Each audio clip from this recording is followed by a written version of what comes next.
Perfectísimo. Hola de nuevo. Entonces, pues sí, como les decía justo, ¿no? Y estaba viendo sus demonios en el chat.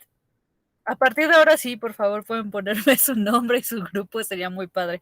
Gracias a las que ya lo hicieron, pero vuélvanlo a hacer por fin, porque si no, no se guarda.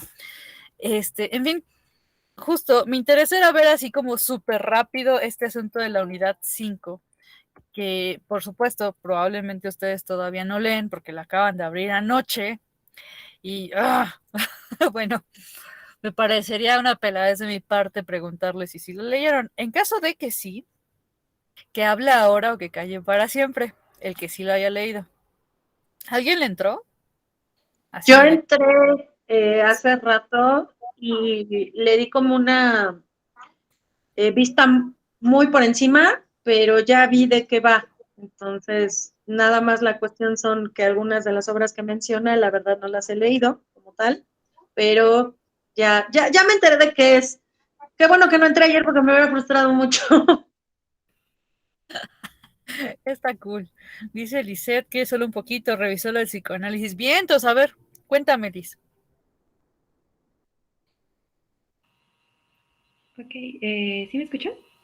Ujú, muy bien. Ay, gracias, porque luego no me funciona el cochino micrófono.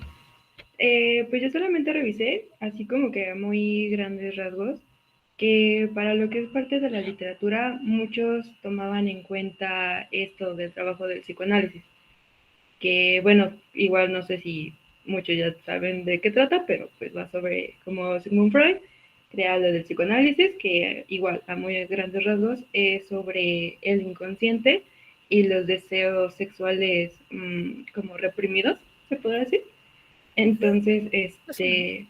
pues sí, o sea, todos los, bueno, a lo que yo entendí, lo tomaron como base para crear sus novelas. Entonces, muchos de los autores tomaron igual pautas sobre esto del psicoanálisis para crear todas sus obras. Y bueno, más o menos algo así había entendido. Más o menos por ahí me quedé. Entonces, apenas iba revisando. Bien, vas bien. Muchas gracias. Perdón. Perdón, el chicle se me atoró en la lengua. Muchas gracias, perdón. Este, bueno, pues sí, vas por muy buen camino. Eh, y me parece, fíjate, un buen comentario introductorio, porque si ustedes se dan cuenta, en todas las unidades tenemos un cachito como de una realidad completa que ocurrió a finales del 19, inicios del 20. Los realistas, los románticos, la proliferación del inicio de la literatura latinoamericana, la proliferación del psicoanálisis y a partir de aquí también la proliferación de las distintas escrituras que van con las vanguardias, como la escritura dada, la surrealista, etcétera, etcétera, etcétera, etcétera. Pero es particularmente esta, la del psicoanálisis, la que hasta cierto punto debería llamarles un poquito más la atención. Ahí les va por qué. Porque pasamos por la novela realista donde absolutamente todo lo que pasaba alrededor de una persona era descrito. Pues que se robaron a la muchacha, que un vato como querubino fue y se acostó con la señora de la casa y engañó al marido, o pues llegaron tantos revolucionarios y los asesinaron a todos por la espalda, en fin, mil cosas, ¿no? La utilización de la narración con el dadaísmo surrealismo. Sí. Entonces, después de mostrar todo más o menos como con el espejo más o menos limpio, llega el punto en el que la literatura empieza a realizar una introspección. Si bien con lo chusco, con lo grotesco, ya se hacía hasta cierto punto un poco de esto en forma de mofa, es decir, se acaba a relucir nuestro lado más hojaldra burlándose. En el psicoanálisis saca nuestro lado más hojaldra de una forma traumática. Lo de la metamorfosis de Kafka es el mejor ejemplo que les tengo en este momento. Si llega a un punto tan álgido que te internaliza y que empieza a darte a entender que los seres humanos, si bien somos chuscos y somos una basura chusca, también somos una basura profunda, ¿no? Y ojo, no quiero decir la palabra basura con fines de ofender a nadie, jamás. Pero sí, con el afán de decir, con cochinadas, justo como dice Lisette, muy bien, exacto. Tenemos nuestras filias, tenemos nuestros secretitos oscuros, por decirlo de una forma. Tenemos nuestra mente medio enferma. Y ahora, si nos vamos directo al psicoanálisis, sobre todo en la parte de Lacan, pues precisamente todos tenemos neurosis, o sea, todos estamos neuróticos en mayor o menor medida. Y no me van a decir que no. Sobre todo los que están en el volante o los que les gusta manejar, saben esto de la transformación en Mr. Hyde en el volante. O Dr. Jekyll y Mr. Hyde también podría ser un poco de eso, de la internalización psicoanalítica del ser. Entonces, a partir del psicoanálisis, ustedes recordarán que en general la psicología parte un poquito de Estados Unidos con William James, más o menos a finales del 19, donde se acuña el término flujo de conciencia, es decir, se empiezan a dar cuenta de que el individuo, pues sí, si bien es un ser social, que ya había dicho el positivismo, que todos actuamos como un órgano biológico, bla, bla, bla, bla, bla, también el individuo piensa para sí mismo y actúa por intereses propios. Entonces, a partir de ahí se escribe en este asunto del flujo de conciencia para referirse al pensamiento individual. En la conciencia, pues, valga la redundancia.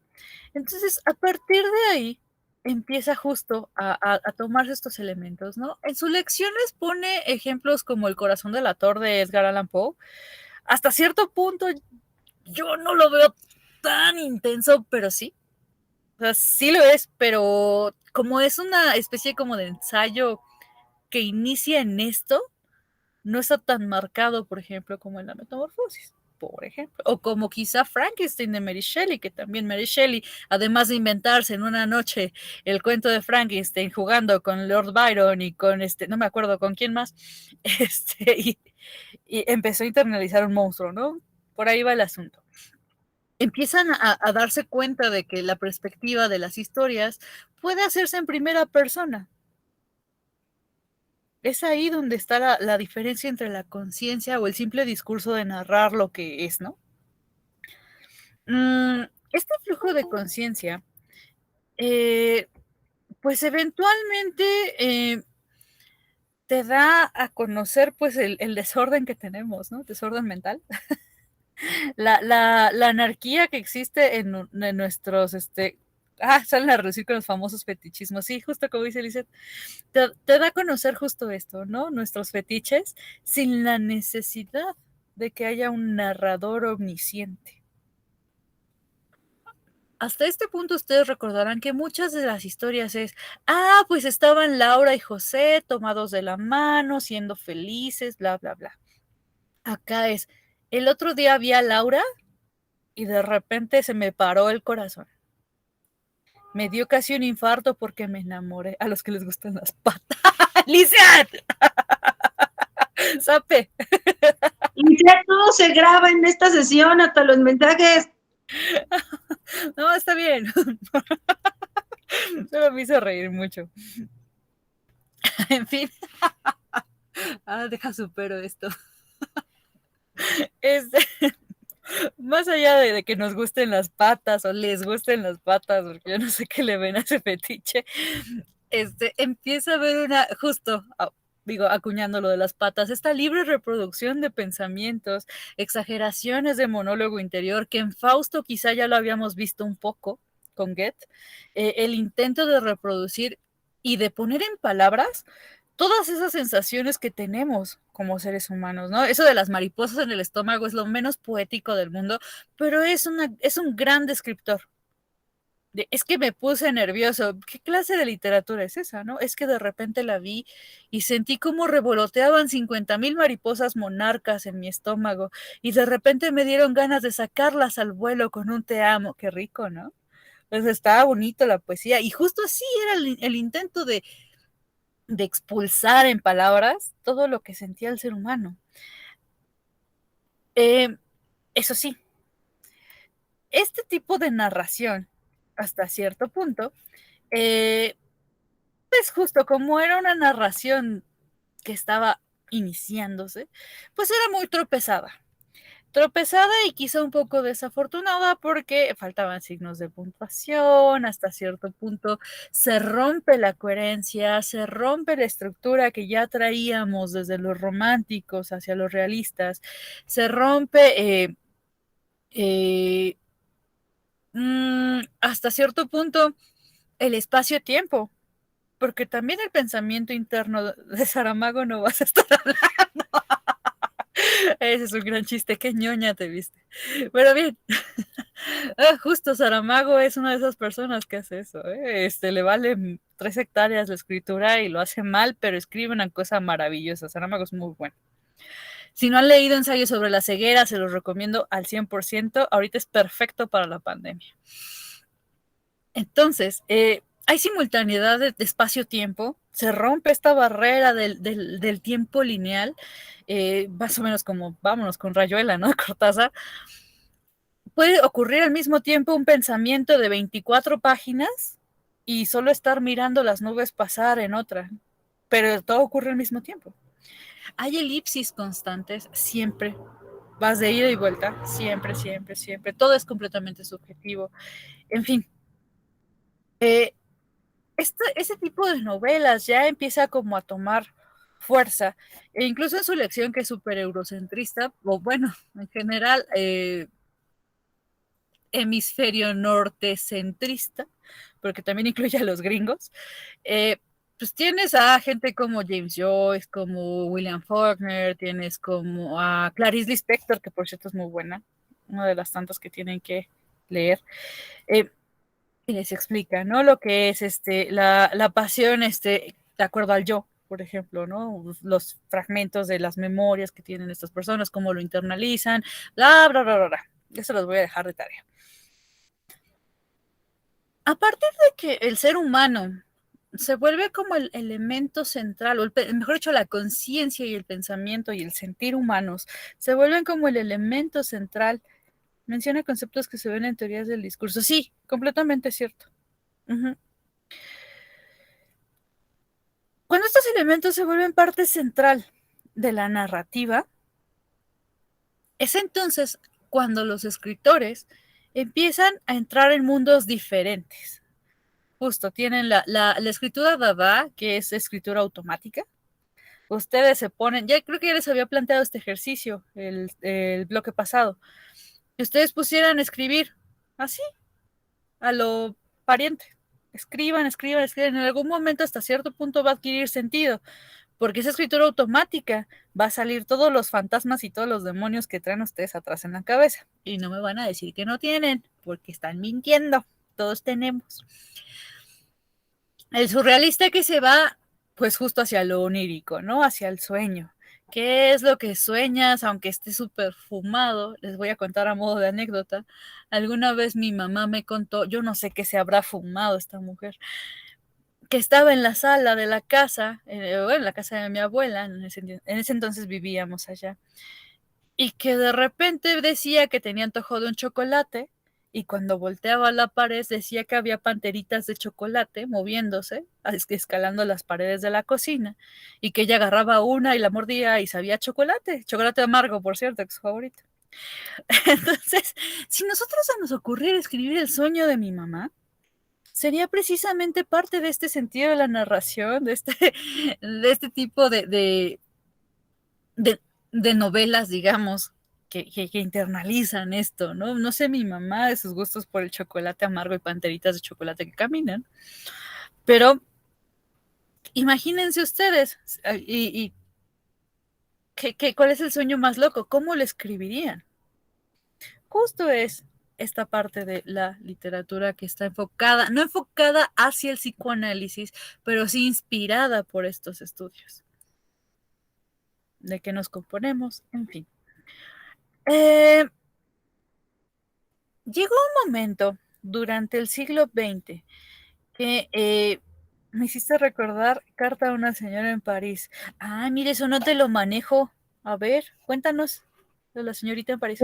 Si no estoy confundiendo el título del cuento, justamente es un cuento donde Cortázar habla sobre esta cuestión de vomitar conejitos. Qué buena onda. Sí, o sea, si no me está fallando el cerebro más de lo que me ha fallado todo el día, porque he tenido dislexia en 2 idiomas, hay un cuento justamente donde Cortázar habla de eso, de vómito de conejitos, o sea, que empieza a vomitar conejitos.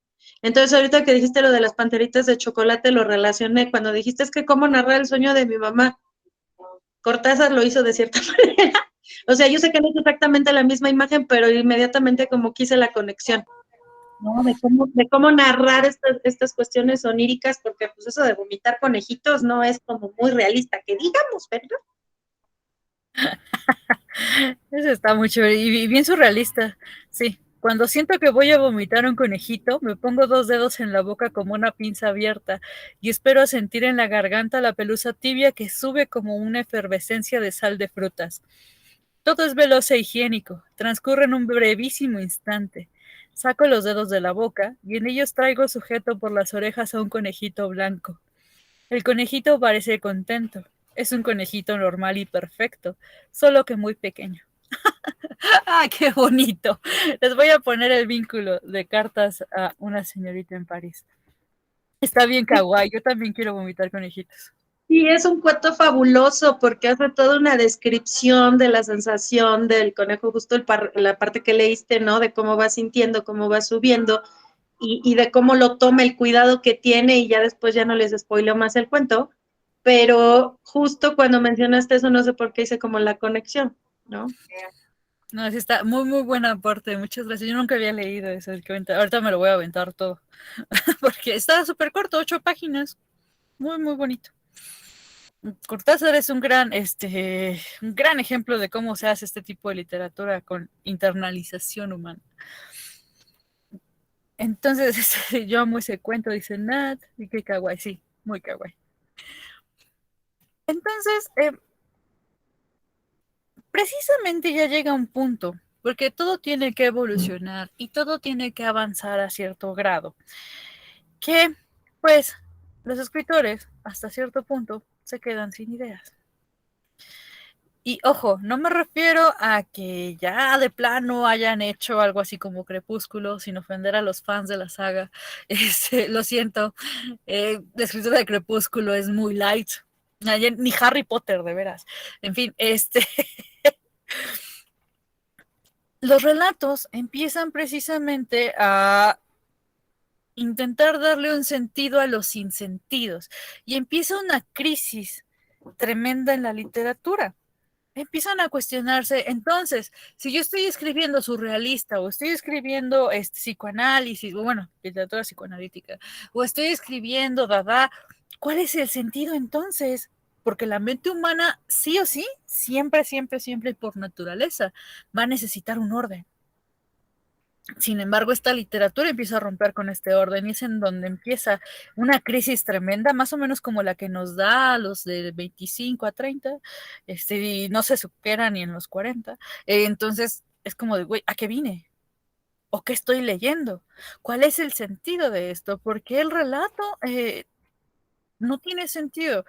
Entonces establecieron condiciones y reglas para narrar historias, lo cual me parece una aberración, porque la escritura debe ser libre. Sería una especie de crisis, sí, justo, crisis de la edad, más o menos así. Crisis de la novela del siglo XX se llama, Ajá, justamente la unidad, ajá. efectivamente, es la crisis de los 20. Ajá, qué horrible chiste, lo siento. Mm. Y empiezan a poner como reglas, ¿no? De, a ver, güey, no, no, no.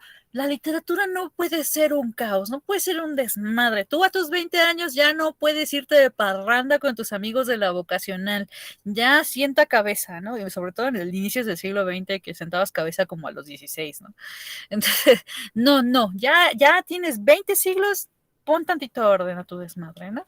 Y empieza a decirte que las series de acciones de cada persona debe tener un orden, debe de seguir un principio de causalidad, es decir, todo sucede por algo. Algo así como en el cine y el Dogma 95. A ver, explícame esa, Rutger, no la manejo.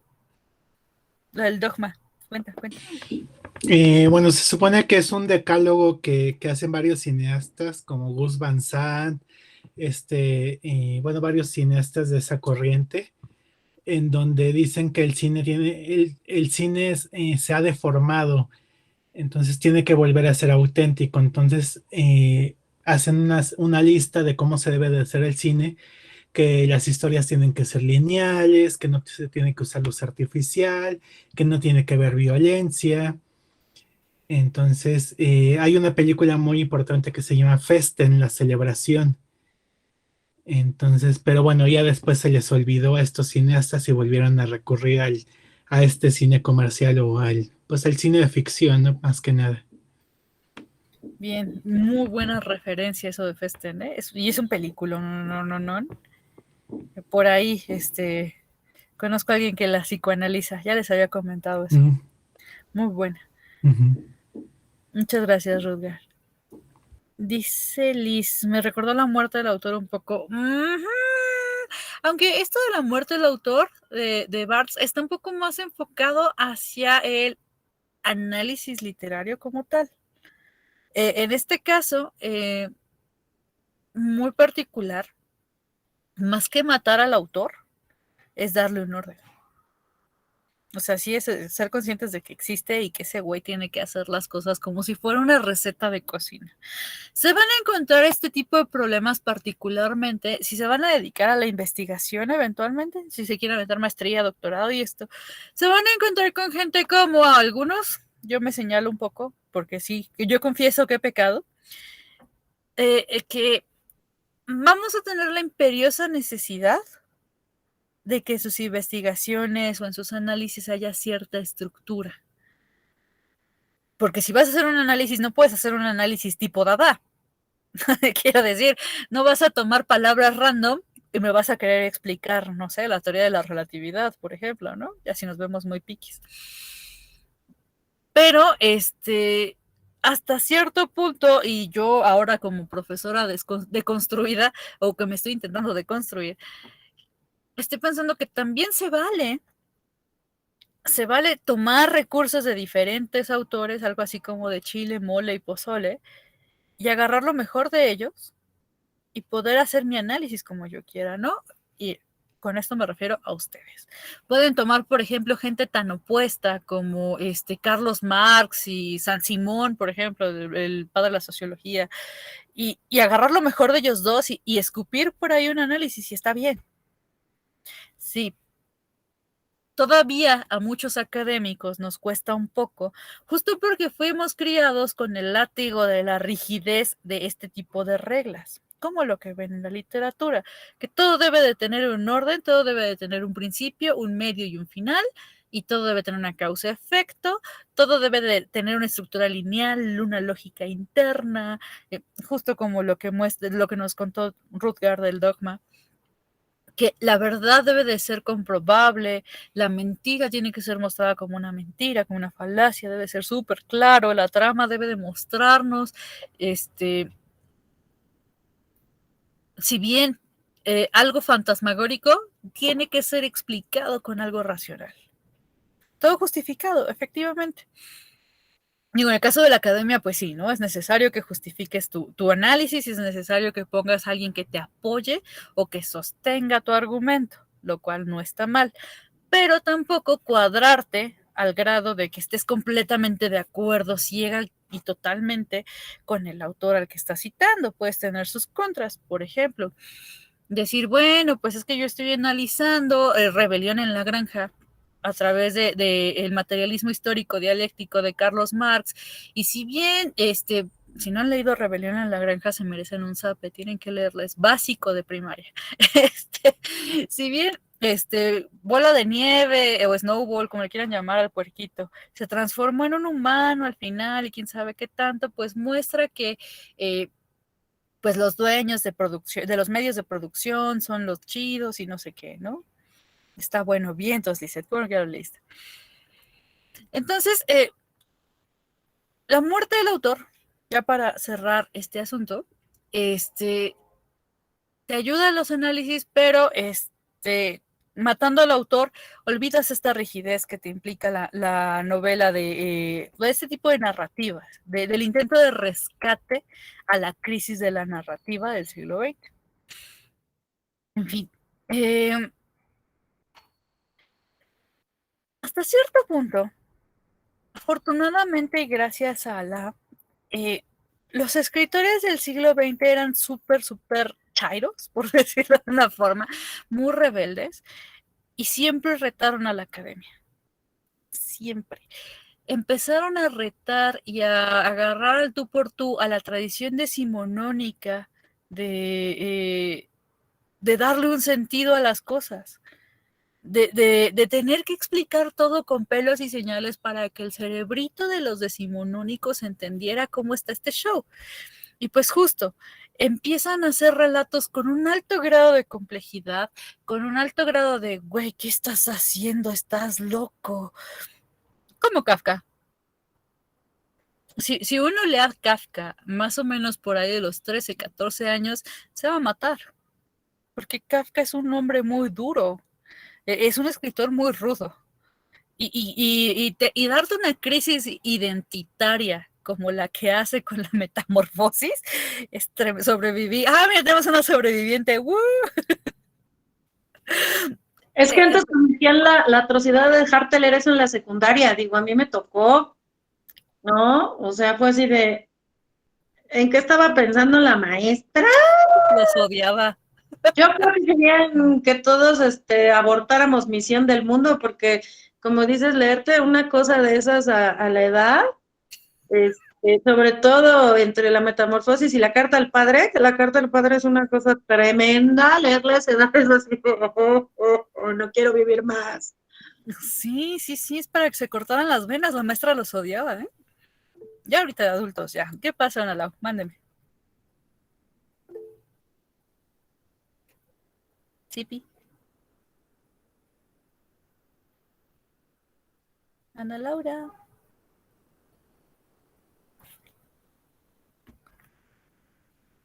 Creo que prendiste el micrófono, pero no te oímos.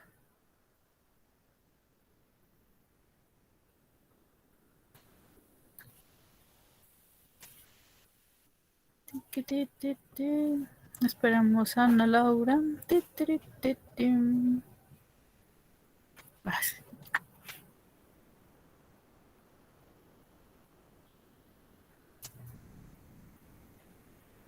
Sí, creo que tienes broncas con tu micro hoy.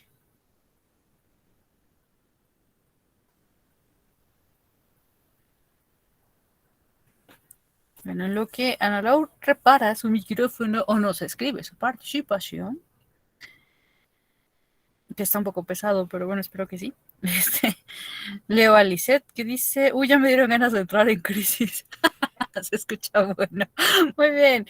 Sí, escritores como Kafka, otro también bien intenso y que se los mencionan en alguna parte, estoy segura, es Jean-Paul Sartre.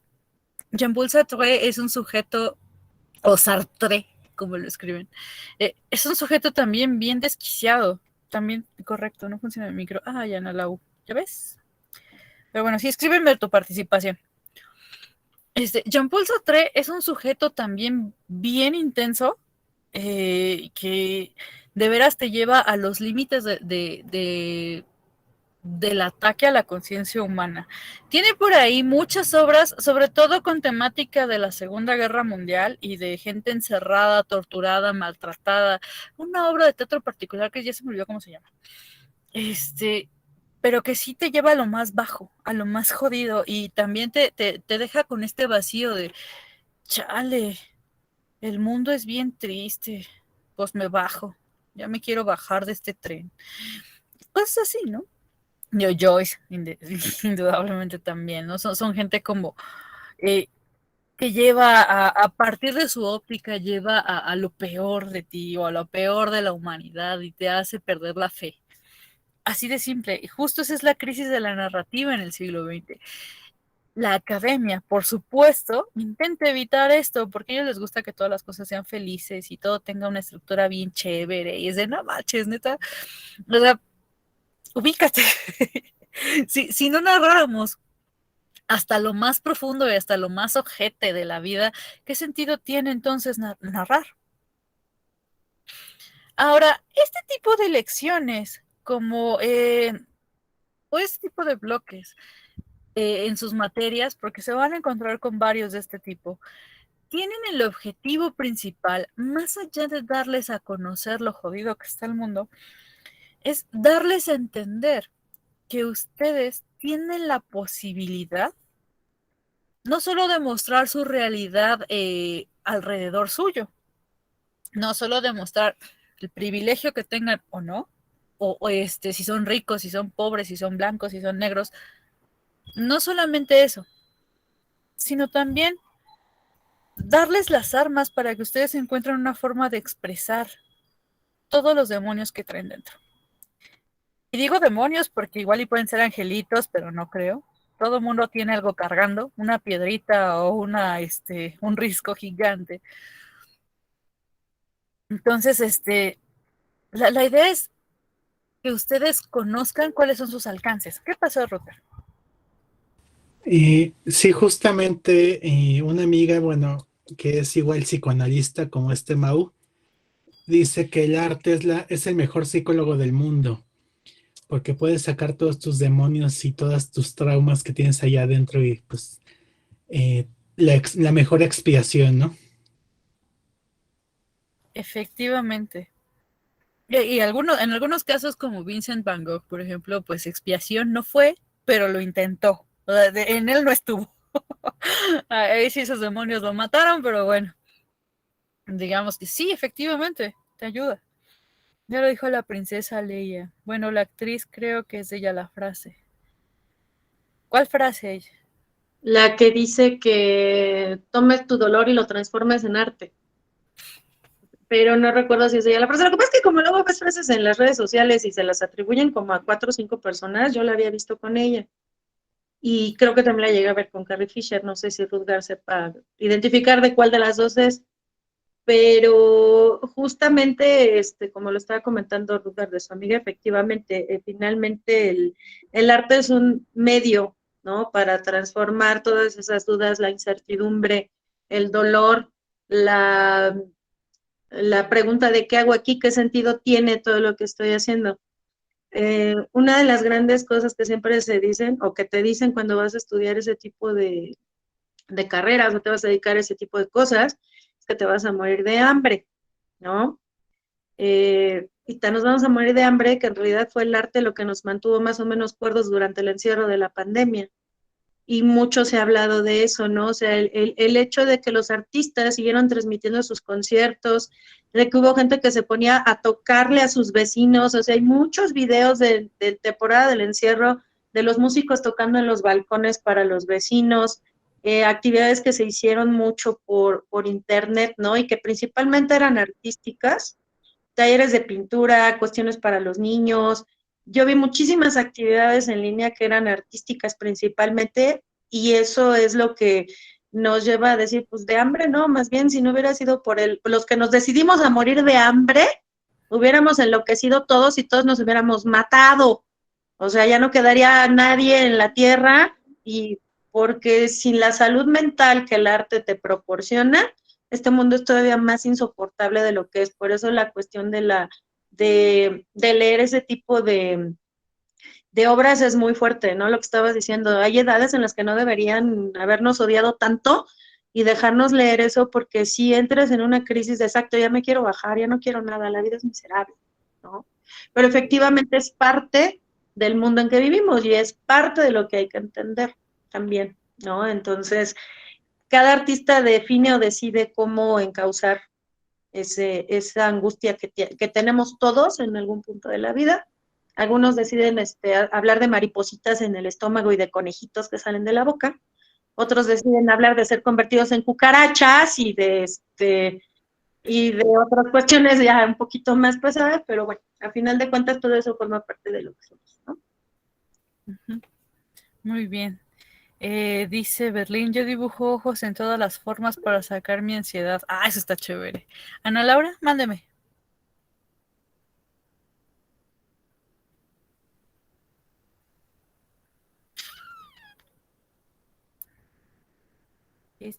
Seguimos sin escucharte.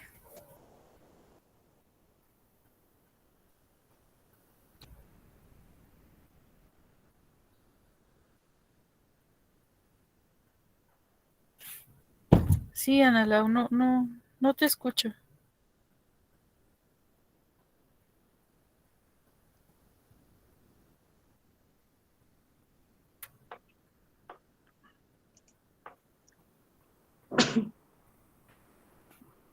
Ay, perdón, Ana Laura. Sí, y sí te quiero escuchar, te lo juro, pero Todos queremos escuchar a Ana Laura, ya lo hubieras escrito para que sepamos tu sí. opinión, ¿no? Me dice Lisette que ella dibuja y construye cosas para controlar su ansiedad. Ay, sí, benditos ustedes. Pues de hecho, justo lo que yo practico también, como tiene implicaciones artísticas, ayuda muchísimo a sacar el estrés, ayuda muchísimo a conectarte con otras partes positivas de ti mismo, ¿no? O sea, porque finalmente el trabajo que se hace en la capoeira es una conciencia de ti mismo, de tu propio cuerpo, de tus propias capacidades y desarrollas más. Y eso ayuda mucho a elevar la autoestima de las personas y sirve para integrarnos como seres humanos unos con los. ¡Eh! ¡Ya sirve el micro de Ana! Ya, me callo. Ah, hola, gracias. ¿Ya me escuchan? Perfectamente. Sí, gracias. Pues regresando al tema de Kafka, sí me tocó leerlo en la secundaria y luego me tropecé con Milán Kundera y ya cuando terminé de sangrar, entonces, bueno, me consolé con Baudelaire. Entonces sí quiero agradecer esta clase porque si ya había hecho las paces con mi pasado suicida, ya con esta clase entiendo más y me siento todavía más libre. Gracias, de verdad, porque a mí nadie me dijo que convirtiera mi dolor en arte. Yo sangré mi dolor, creo que toda mi cochina adolescencia. Me da gusto, Vivo de ¿verdad? mariposas, la verdad. Oye, pero ¿quién le habrá hecho tanto daño a tus maestros para dejarte a Kafka y a Kundera? Sí, sí, la verdad es que de hecho mi primer cuento que leí fue El conejo perdido. Es una historia de una niña en la época nazi y fue cuando iba en quinto a primaria. Entonces, pues sí, como que tuve una infancia, adolescencia algo confusa y sí, bien tirada a la depre, pero bueno, ya pasó. Wow.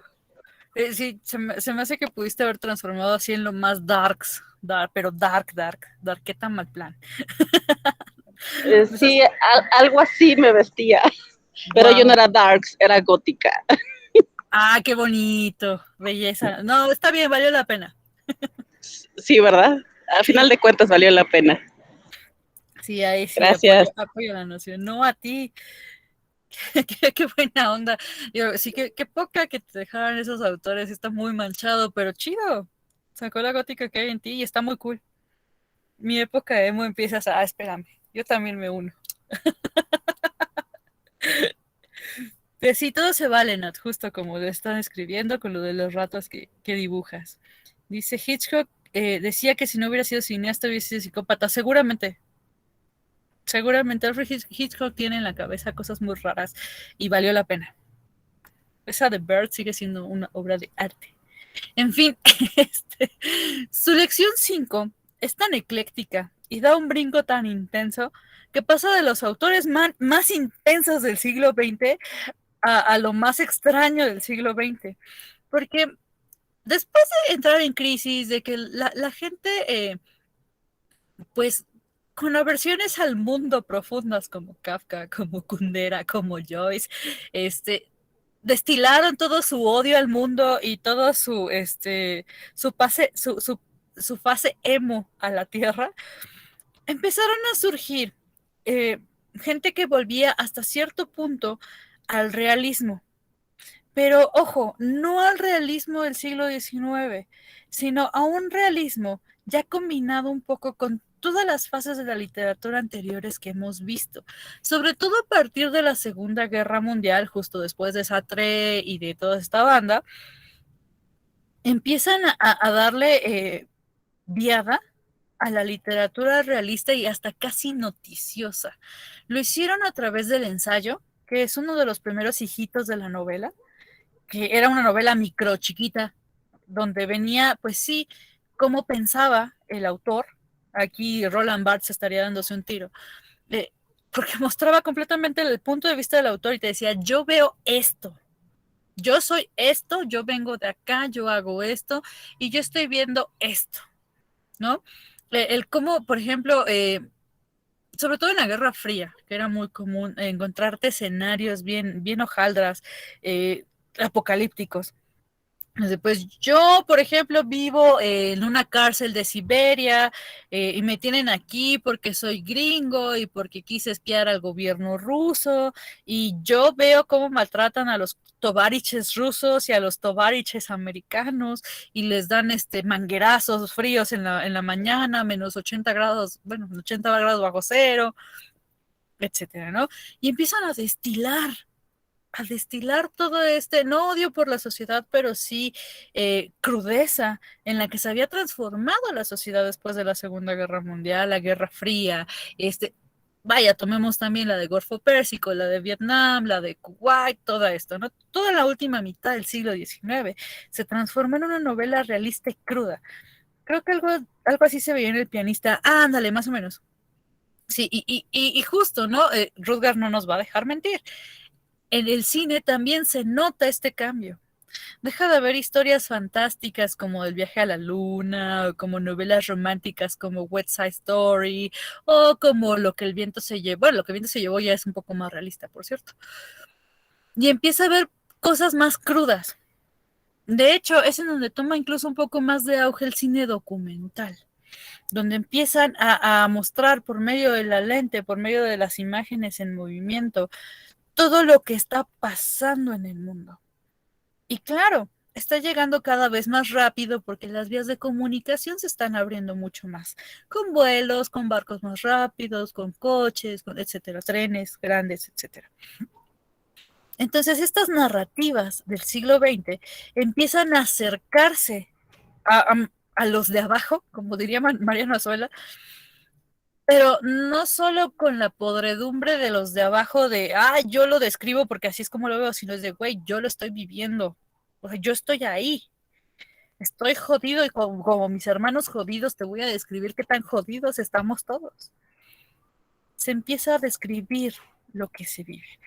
Y aquí es en donde empieza una crisis en la novela, porque dicen, bueno, pues es que la novela entonces es ensayística. ¿Se puede realizar una novela con forma de ensayo o con tintes de ensayo? Pues claro que sí. Y les ponen ejemplos, ¿no? Dicen, bueno, pues Goethe tiene una obra versificada que puede pasar como novela. El automóvil gris, película mexicana sobre un grupo de asaltantes, la ficción de la realidad. Mira, nomás no la conozco, pero la voy a ver. Entonces, estas novelas empiezan a hablar también de cosas bien filosóficas y bien intensas y pasan como novelas. Por ejemplo, Nietzsche. Empiezas a hacer novelas de teorías que tienes en la cabeza. Nietzsche en Así habló Zaratustra precisamente empieza a poetizar, a relatar justo la muerte de Dios, el nacimiento del suprahombre, el eterno retorno a la moral, ¿qué más? El poder y los problemas de poder, por cierto. Entonces, es una novela, sí, claro, pero tiene un tinte filosófico y de crisis existencial tremenda. Todavía, quizá no tanta como Kafka, como los existencialistas de este vuelo, ¿no? Pero sí, es una novela, una narración, un relato, un ensayo que te hace cuestionar. Dice Nat, mi maestra de la prepa era familiar de Mariano Azuela. Oh, qué rudo, qué cool. Imagínate, si no le hace honor al familiar, sape a tu maestra. No le hacía honor. Eso. eventualmente surgen novelistas, más o menos como Truman Capote, que por cierto hay una película de Capote muy buena, muy, muy, muy buena. Truman Capote era un periodista que se hizo turbo famoso por entrevistar a un asesino en serie. No les voy a dar más spoilers, porque tienen que leer A Sangre Fría. No se pueden ir de esta vida ni de esta carrera sin haber leído A Sangre Fría de Capote. Sin haber leído Los cínicos no sirven para este oficio de Ryszard Kapuscinski. Y van a decir, ay, maestra, es que es bien periodístico, sí, ya sé. Pero forma parte de la novela realista de la segunda mitad del siglo XX importante. O Los cuadernos de Hiroshima de Oe, también, que vienen ahí en su lección. Échenle una ojeadita, que está en la página 3 o en la 4. Y empieza otra vez a ganar auge esta novela de no ficción. Pero, ya no tiene esta estructura que buscaban los puristas que se les intentaban imponer a los sismos, por ejemplo, a las vanguardias. Ya no existe esta obligación de que la novela tenía que tener una forma de escritura particular. Se empieza a ser más libre.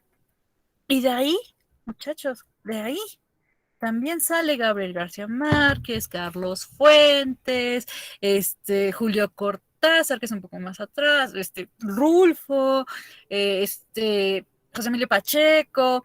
Vaya, no me cae muy bien, pero hasta Elenita Poniatowska le entró este desmadre. A mí me caga Elenita, perdón a todos mis jefes que vayan a ver esta grabación, perdón, Elenita a mí me caga. Pero porque estoy celosa, se casó con Guillermo Haro y Guillermo Haro es uno de los mejores astrónomos que ha dado este país. En fin, fuera de mis celos infundados, que Guillermo Haro ya se murió, en esta unidad realmente buscamos que ustedes chequen toda la cantidad, y por eso les digo, siglo XIX, siglo XX en cuanto a literatura es una escupidera de estilos, la cantidad de estilos que pueden ustedes retomar en alguna narrativa en algún momento. A estas alturas del partido, si bien los voy a obligar a citar en APA sí o sí, su estructura narrativa es lo único a lo que yo no me voy a poner exigente. ¿Por qué? Porque mi idea es que ustedes se vuelen la barda. Es el único lugar en la Tierra donde se van a poder volar, siempre y cuando me citen en APA, por favor. Van a poder hacer lo que quieran con su narrativa. Si quieren escribirlo de cabeza, nada más pónganme una advertencia, maestro, lea esto al revés. Pero vuélense. La idea es esa, que ustedes me narren lo que quieran, con la forma en la que quieran, siempre y cuando me den como un porqué, ¿no?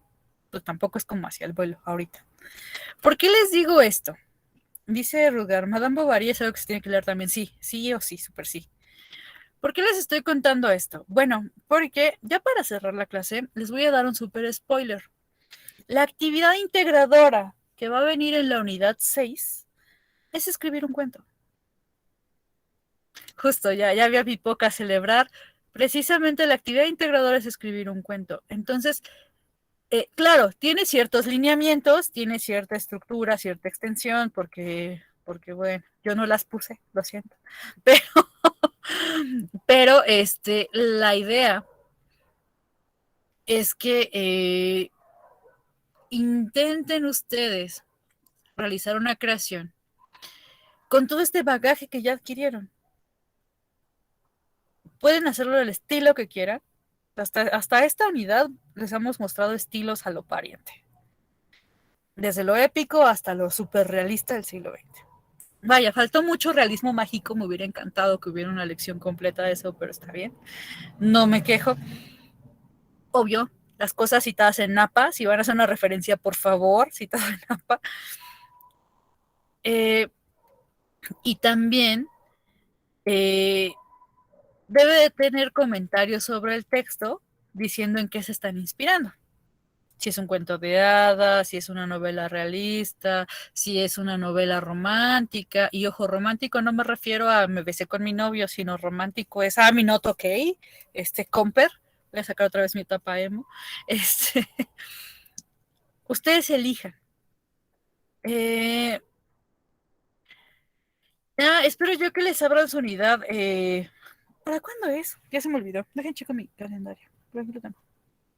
¿Dónde tengo mi agenda? Esperen, esta no es. Ah, no, sí es esta. Espérenme, porque ando toda desfasada. Su unidad se abre. ¡Oh! Oficialmente se tiene que abrir este viernes. Este viernes se abre la unidad 6 y la unidad 6 pues realmente más que ser una unidad como tal, es un taller. Haré cuenta sobre el horrible monstruo APA. ¿Sabes? Aquí me imaginé, ¿han visto Avatar, el maestro aire? Su bisonte volador. Cada que me dicen cita en APA me lo imagino volando, no sé. Este, en fin, la unidad 6 está un poco más leve. Es un taller de cuentos, de textos narrativos. Está en ustedes, si lo siguen al pie de la letra o no. Creo que como todo en esta lección, fue el asesino de APA. Ay, qué triste, no maten a APA. En fin, No, un asesino que mata en formato APA. Algo se me va a ocurrir, vas a ver. Del trauma que traigo con eso. Dale, tú dale, siempre y cuando me cites en APA lo que tengas que hacer. Sí, lo lamento. Mejor el asesino que mataba a los maestros que ponían porcentaje de citas en APA en los trabajos. Eso está más interesante. Yo no voy a decir nada, yo no hice la planeación. Yo no puse 2 puntos. En fin, no, si de Poncio Pilato yo me lavo las manos. Bueno, pero sí váyanse preparando, váyanle pensando tantito qué corriente es la que más les gustó, qué narrativas, además de asesinar al formato APA, están pensando. Digo, ya apañaron la idea, Pipo que ya la tiene, quien me haga otra historia de esas, pues ya lo voy a acusar de plagio. Punto menos por no citar en APA, efectivamente. Desde el más allá te calificará en la PASI. Yo la haré de Momo. ¡Ay! ¡Qué bonito! ¿De Momo el del Avatar o Momo el de Michael Ende o Michelle Ende? Hay varios Momos. En fin, su taller está muy sencillo, el de la unidad 6. Por eso tampoco me preocupaba tanto que se retrasara tanto la unidad 5. Pero, pues obviamente sí me picó un poco. Espero que no retrasen la unidad 6 porque de verdad es importante para su estructura narrativa final de la integradora que le echen una leída a este asunto del taller. Bueno, dudas, comentarios, ganas de llorar, tienen un minutito.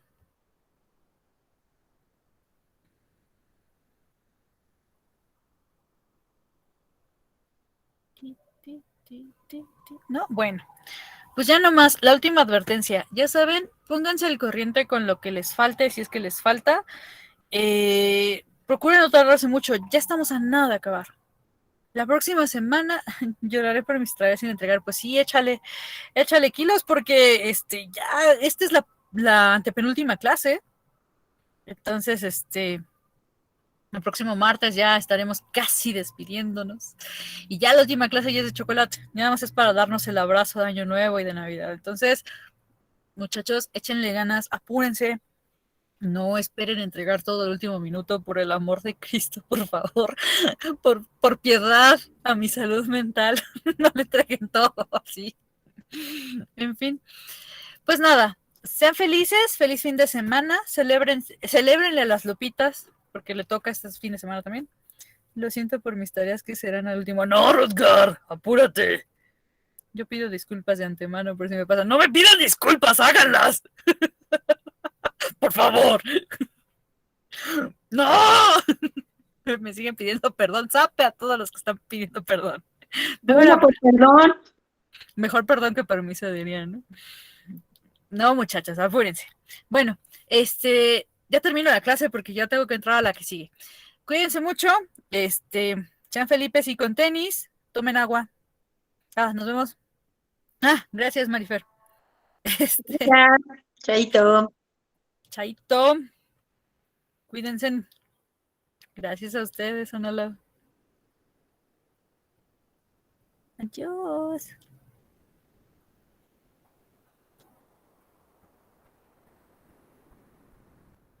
¿Qué pacho?